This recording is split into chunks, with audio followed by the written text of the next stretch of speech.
because the training program helps you to understand what you are doing, the anatomy of it, the physiology of it, you know, all the techniques, etc. And then most importantly, how to avoid complications, and should there complications arise, how to deal with those complications. So that's what the difference is. Okay. But usually, like I was going to say the ladies who come, but I forgot that with men who can. Oh yes, men also come. There are men issues like men with large, breast, male breast enlargement. It's called gynecomastia, or various, sometimes maybe something on the face or the nose, things like tribal marks, and etc. So there are several things that males can.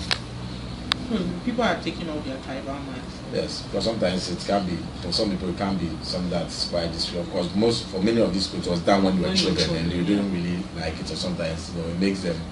Sometimes when you have scars on your face, it makes you, some of them lose a bit of self-confidence. And the other thing is that in other jurisdictions, when you have a scar on your face, people attribute criminal behavior to people who have a lot of scars on their face. So sometimes people come in to have those. So all those are things that can be done. Of course, for the women, things like liposuction, breast liposuction, like removing fat. Okay. And body contouring, and then fat transfer, transferring fat from one part of the body to another to augment its shape, to improve the general contour of the body. There are also procedures like breast augmentation, that's if you want bigger breasts, or breast reduction if you want smaller breasts, and even tummy tuck, that's after childbirth, when things have stretched and the abdomen becomes deformed, it can be corrected. And because in some people, no matter amount of exercise that they undertake, you never get back to what they used to do. Because when you get pregnant, the type of fat you put on is a bit different from the regular. And so sometimes even after all the exercise, you may still find that if things have been stretched during the session, they don't return back to normal. Sometimes to the muscle, it gets weakened, or there's some tissue between the muscle. It's called the fascia that gets overstretched. So even when you do all the exercise, it doesn't return to normal. So so that has to be fixed surgically. And how expensive?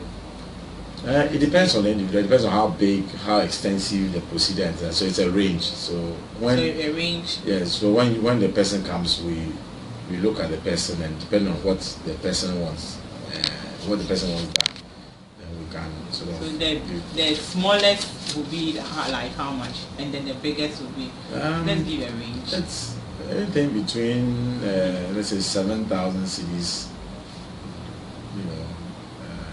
Going. So it depends on the extent of work that needs to be done, and how long they are staying hospital, post-operative issues and things like that.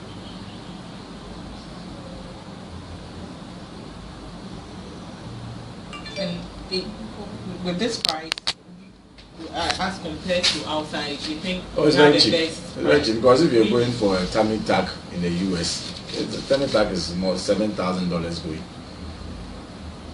Tummy tuck. And you haven't. That's just the cost of the surgery. You haven't factored in the cost of your tickets there, the cost of your stay there, and all that. So that is very cheap. Yeah. I want to let them stop traveling. So that the other more critical thing is that should you have any slightest of complications after the surgery, if you're in a foreign land, it costs you a whole deal more, because you have to travel back, and then or you have to prolong your stay. You may even find out you have gone way beyond your initial budget and all that. But if you are in your own country, things can be sorted out. You are in familiar territory, and also like people who go to, let's say, countries like China, Far East,